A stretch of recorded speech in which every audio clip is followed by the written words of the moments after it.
Hey kids, this is Ivan. How you doing?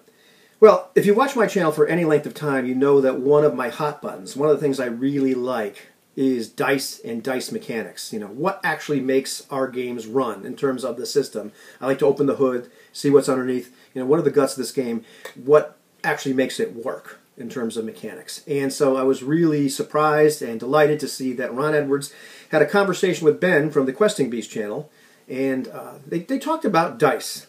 And Ron was really nice, and he parsed it up into 4 15-minute videos rather than making you slog through an hour-long video of these two guys discussing stuff, which is kind of something I'd probably do. So I should probably start parsing up videos a little bit more and be a nicer guy. Anyhow, this video isn't about that.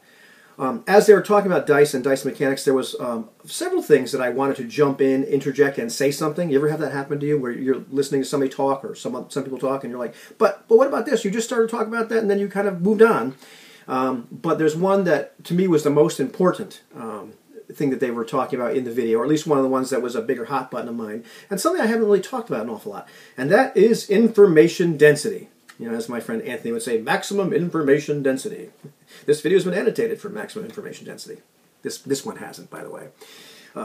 The idea that, you know, what kind of density of information are these dice giving you? We've decided to invoke the mechanic. We've stated intent. We've, you know, engaged with the system.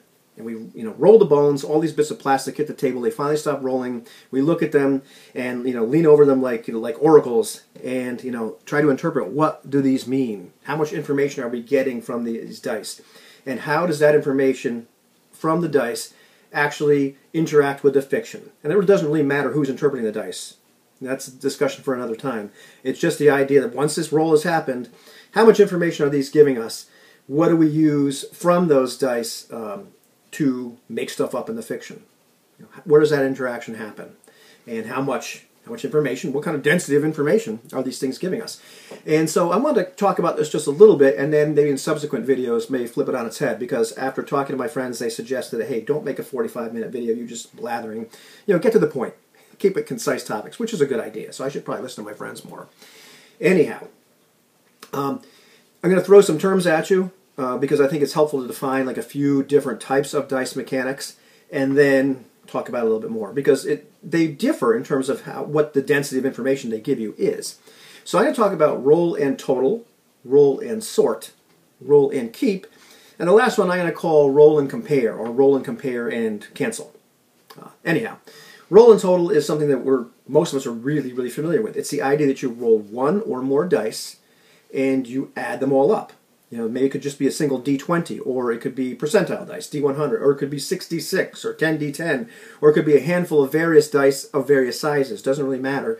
The idea is all the numbers on the dice count, we add them all up, we get this final number, and that actually means something. And we consult a chart, a table, there's a target number we're looking for. Did we hit it, not hit it? Did we succeed or fail? Or, you know, what else happened? And that actual number is important.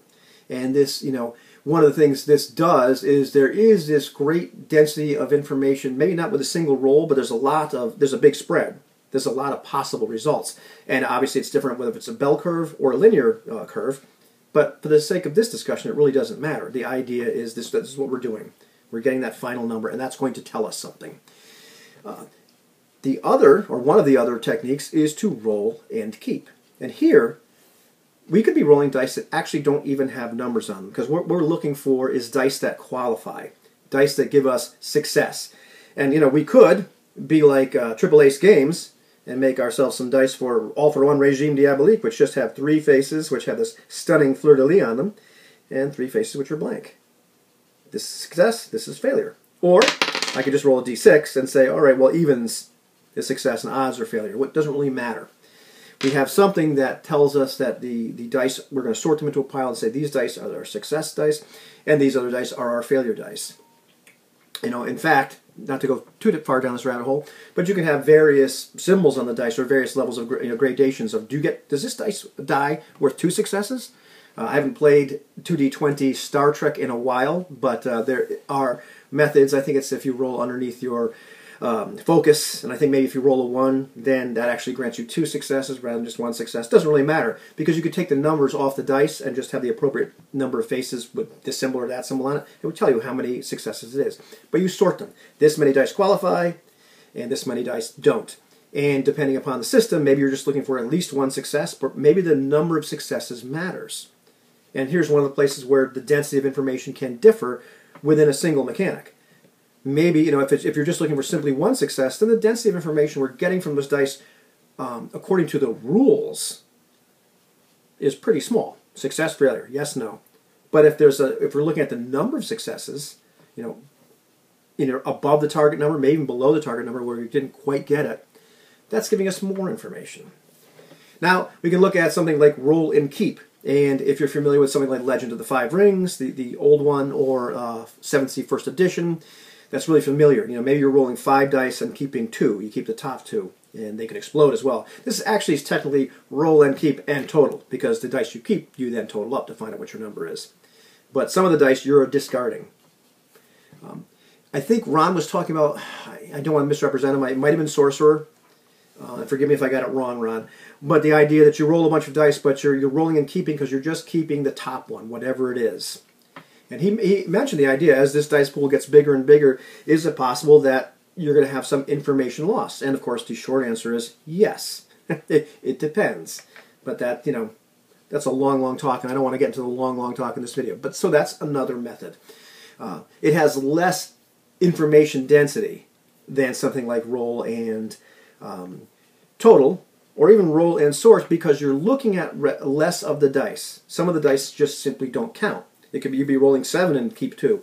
Only those top 2 count. These other 5 dice, you're really not looking at them for any sort of information whatsoever. They're kind of invisible. And finally, we have the unusual roll and compare. And, you know, what I'm talking about here is something like Fantasy Flight Games narrative dice. So the Star Wars dice, the Genesis dice, I guess what they used to use in some Warhammer. And my friend Brian and his new channel, Stochastic Agency, you can listen to him talk a lot about that sort of stuff. You're rolling a bunch of dice here, and they have symbols on them. And there are symbols that mean success. There are symbols that mean failure. They cancel each other out. There are symbols that mean threat and symbols that mean advantage, and those cancel each other out. And there's triumph and despair. But you're rolling a bunch of dice. They're all different colored dice, and you're adding them to the pool for different reasons. And some of them represent the difficulty. Some of them represent the difficulty being upgraded, so it's really hard for some reason. Some of them represent the fact that there's external events in the environment that are causing you trouble, or could possibly cause you trouble. Some of them, these little blue dice, represent the idea that you're getting some kind of boost for some reason. Maybe somebody helped you, maybe something was advantageous in the environment, etc., etc., etc. Maybe you had the right tools for the job. You roll all these dice, you know why these dice are in the pool, and you look at all the symbols, and you cancel the symbols out, and you end up with the net result, whether it's a success or a failure, or or success with threat, or a failure with advantage, and blah blah blah. A bunch of different permutations exist. But there is a good deal of information density available with those dice as well, with this net result. Which brings me to the next point. You know, how much information, or what kind of density of information is available from the roll, depends upon how you look at the dice. You know, Ron lamented the idea that, I think it was the original edition of Champions, and once again, Ron, forgive me if I get this wrong. He lamented the idea that in the original edition, everybody was contributing dice to this pool. Could have been Tunnels and Trolls, but I think it was Champions. And even the wimpy guy that was contributing like a couple D4s, or just a D4 to the roll, it was roll and total. And so the final number mattered. And later on, they changed the game to be more of like a roll and sort, or roll and keep and sort, whatever it happens to be.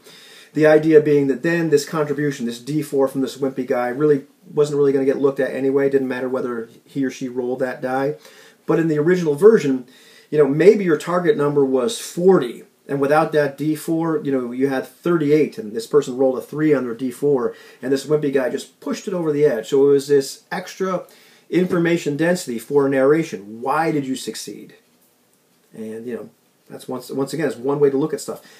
This, you know, ushers in the idea of looking at those Fantasy Flight Games narrative dice, where typically what most people do is they cancel everything out, and even like the Owen Mead dice roller, which we use in our games, it cancels everything out for you. But it also shows you what the original results on the dice were. Most people look at that net result, and that's where they go. In fact, the app from Fantasy Flight Games, Star Wars, does the same thing. Shows you the dice, but gives you the net result. And that's what they look at, because that's the way the rules tend to interact with you, is like, what did you finally get? However, nothing says that you can't look at those dice and have a greater density of information by narrating what happened and why. You can, because you know why those dice are in the pool. And you can start to narrate things like if you finally succeeded and maybe there's a symbol on this blue die that was because your friend helped you do this, well, that's why you finally were able to do it. And maybe this a failure occurs on this black die, which represents the fact that there was some environmental, it was dark. And you can talk about in this narration how this caused us trouble, and we almost weren't able to do this. And at the last moment, my friend was able to help me, hack the computer or get the door open just in time for us to get away from the stormtroopers. Whatever happened to be, there's a lot more information available sitting right in front of you when you roll those dice, if you want to go ahead and look at it. Likewise, in a lot of other games where you're adding dice to a pool. And they're all be the same kind of dice, so you're not using these narrative dice. And it doesn't really matter whether it's roll and total or roll and sort. Well, let's just say it's roll and sort. And let's say we're playing Ubiquity, and one of my friends goes ahead and he assists me in doing something.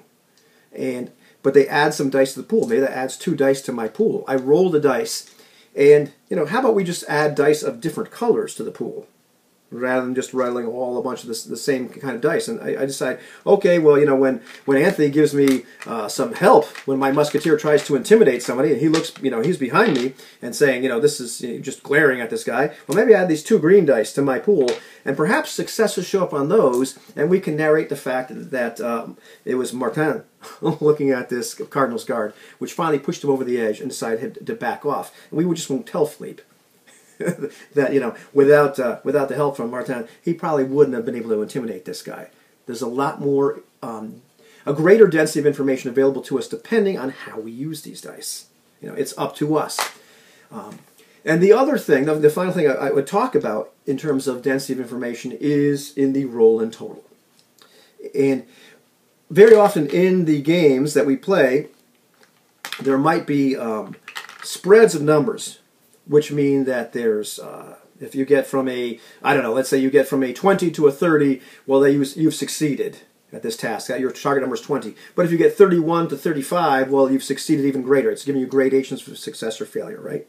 Very, very common for systems to do that. Just like in Ubiquity, when we're using this roll and sort method, now that I'm digressing a little bit, in that game, it is by the rules that the more successes you get over the successes needed, the greater your success is. Likewise, when you fail, the fewer and fewer successes you get, the worse your failure is. It is very easy in our exuberance in the middle of the game to simply say, yes, I succeeded, or crap, I failed. Francois Letarte, when he runs the game for us, he's really, really good at checking out that table and talking about just if we succeed really, really well, we narrate that, and if we fail abysmally, he makes sure that it goes really, really poorly, because there is, once again, this density of information by the rules staring us in the face. But getting back to the point I was talking about with the roll and total, maybe the game is telling us, it's just giving these little gradations of success or failure. However, very often what we tend to do, and what is psychologically very comfortable for a lot of people, is the idea that we're going to look at the numbers on this die even though they're really not telling us anything. Maybe it's even roll and sort, but we're rolling a die that has numbers on it, like let's say a D20.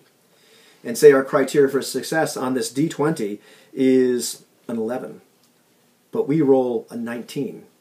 Very often, it's very comfortable to start narrating the idea that this was a really good success. Perhaps we need a 16 on this die to hit the monster, whatever it happens to be, and we roll a 15.